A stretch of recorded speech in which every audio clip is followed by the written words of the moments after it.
Hello दोस्तों, नमस्कार, राधे राधे सभी को। तो आलू देख के आप लोग समझ ही गए होंगे कि आज दोपहर के खाने में क्या बनने वाला है। तो ठंडी का सीज़न है तो अभी पराठे अच्छे लगते हैं, चाहे आलू के हों, गोभी के, मूली के, कोई भी पराठा हो। नॉर्मल पराठा भी अच्छा लगता है ठंडियों में। तो मैं यहाँ पे आलू उबाल के छील ली हूँ और मैसर से थोड़ा इसको मैश कर दूँगी और फिर इसमें मसाले ऐड कर दूँगी। मसाले मैं वही डेली वाले डालूँगी और थोड़ा सा जो है आटे में भर के इसको बनाना है।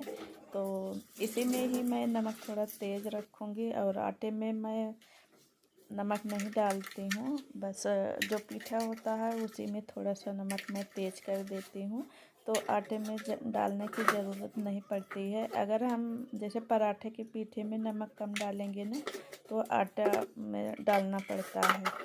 तो यहाँ पे मैं सारे मसाले डाल के ना थोड़ा सा हाथ से मिक्स कर दूँगी और फिर रख दूँगी। उसके बाद फिर मंदिर को भी साफ़ करूँगी। तो घर एकदम साफ़ सुथरा हो गया है। बस ये बेड पे थोड़े से कपड़े डले हुए हैं, थोड़े से क्या ये देखने में ज़्यादा लग रहे हैं, ज़्यादा हैं भी। और दूसरे वाले बेड का मैं फोल्ड करके रख दी हूँ। तो अभी जो टाइम का मतलब काम होता है उसको सबसे पहले करूँगी, उसके बाद फिर कपड़े वगैरह फोल्ड कर दूँगी बाद में। तो मंदिर भी बहुत ज़्यादा मैसी मैसी सा हुआ था तो उसको भी साफ़ कर दूँगी। जो हम अगरबत्ती जलाते हैं ना तो इसी मंदिर के अंदर ही गिरता है, तो इसलिए जो है ज़्यादा वैसे अगरबत्ती का जो धूल होता है ना वो हो जाता है। तो उसको साफ़ करके फिर मैं यहाँ थोड़ी पूजा कर लूँगी। पूजा मेरी नॉर्मल होती है और मैं ऐसे में बहुत ज़्यादा देर तक पूजा नहीं करती हूँ। उसके बाद फिर आ गई हूँ किचन में। तो सब्जी रखी हुई है शाम वाली, उसको गरम कर दूंगी और मैं यहाँ पे तीनों लोग के लिए पराठा बना लेती हूँ। मैं हूँ और प्रिया है, गुड़िया है, तो हम तीनों के लिए बना लेंगे। और गरम गरम पराठे वैसे भी अच्छे लगते हैं, चाहे सब्जी ना हो तो भी। चटनी की भी ज़रूरत नहीं पड़ती है, लेकिन इन लोग को खाने का मन करेगा फिर बाद में बना लेंगे चटनी टमाटर की। और मुझे तो आलू का पराठा रहता है तो दही या और नहीं तो वैसे भी मैं खा लेती हूँ। और आप लोग को मेरी वीडियो अच्छी लगे तो लाइक शेयर सब्सक्राइब ज़रूर करिएगा। और अगर मेरे चैनल पे पहली बार विजिट कर रहे हैं, मेरी वीडियो पहली बार देख रहे हैं ना, तो प्लीज़ मेरे चैनल को सब्सक्राइब करके मुझे फुल सपोर्ट करिए। और ये भी घर से वापस आ रहे हैं। तो पहले तो बोले थे कि मैं दोपहर तक पहुंच जाऊंगा, लेकिन ट्रेन लेट थी तो बोले कि 5 घंटे लेट हो गई है ट्रेन, तो दोपहर का खाना मेरा मत बनाना, अब सीधे मैं शाम को ही पहुंचूंगा और शाम को ही खाना बनाना मेरा। तो हम 3 लोग हैं तो बस इसी से काम चल जाएगा।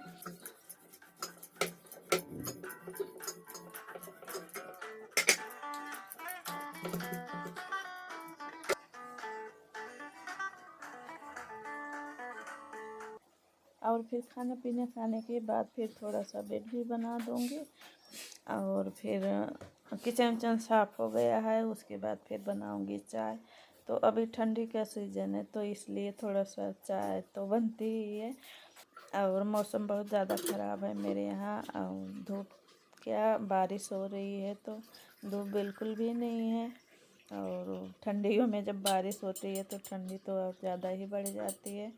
तो आप लोग भी आ जाइए चाय को पीने के लिए, और मैं ही अकेली पीऊँगी चाय। और फिर उसके बाद फिर काम में लग जाऊंगी। पीछे वाले रूम में जो है बिस्तर को बनाना है, यहाँ पे थोड़ा सा मैं खिड़की भी झाड़ लूँगी। चाय वाय पीने के बाद फिर मैं आ गई थी पीछे वाले रूम में और फिर सारे कपड़े फोल्ड करके उसको जो है दूसरी वाली अलमारी में रखे, जो न्यू अभी लेके आई हूँ।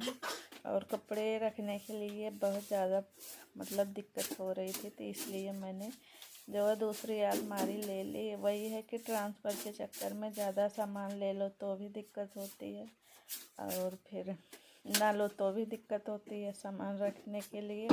तो हर तरह से दिक्कत ही दिक्कत होती है जब हम जैसे बाहर रहते हैं। और जो जॉब है इनका ये ऐसे मतलब कि एक अस्थाई नहीं है कि एक ही जगह रह के पूरी मतलब कि नौकरी निकाल लें, तो ट्रांसफ़र होता रहता है। इसके चक्कर में थोड़ा सा सामान भी जो है ना सोच समझ के लेना पड़ता है। और एक अलमारी मेरे पास बड़ी वाली तो है ही थी, लेकिन क्या है कि अब 5 लोगों की फैमिली है तो कपड़े भी तो बहुत ज़्यादा हो जाते हैं। और यहाँ पे ना मैं पहले सोच रही थी कि गर्म वाली ही बेडशीट बिछाऊंगी और ये नॉर्मल बेडशीट नहीं बिछाऊंगी। तो एक बार मैं गर्म वाली बिछा के देखी ना तो पूरे पे नहीं आ रही थी, गद्दा दोनों साइड से दिख रहा था। और तो मैं इस नॉर्मल वाली को बिछा के फिर ऊपर से गर्म वाली बेडशीट बिछा दूंगी। ये थोड़ा दीवान के लिए कम चौड़ी है और वैसे जो सिंगल बेड होता है उसके लिए तो ठीक है। तो नीचे से दूसरा वाला बेडशीट रहेगा तो वो गद्दा हमारा गंदा नहीं होता है। नहीं तो अगर हम गद्दे को ना इधर उधर से खोल के रखते हैं तो धूल मिट्टी पड़ जाती है और गंदा भी दिखने लगता है। और आप हमेशा ऐसे बेडशीट को ना गद्दे को कवर करके रखेंगे बेडशीट से तो गद्दा एकदम न्यू का न्यू बना रहता है। और फिर मैं यहाँ पे बिछाने के बाद फिर तकियों की मैं धूप हुई थी ना कुछ दिन पहले तो पूरा सुखा के ऐसे ही रख दी थी। और जो बेड पे कपड़े थे बस यही सोची थी कि सुखा के फिर गोदरेज में रखूँगी, लेकिन धूप ही नहीं हुई तो फोल्ड करके वैसे ही रखना पड़ा।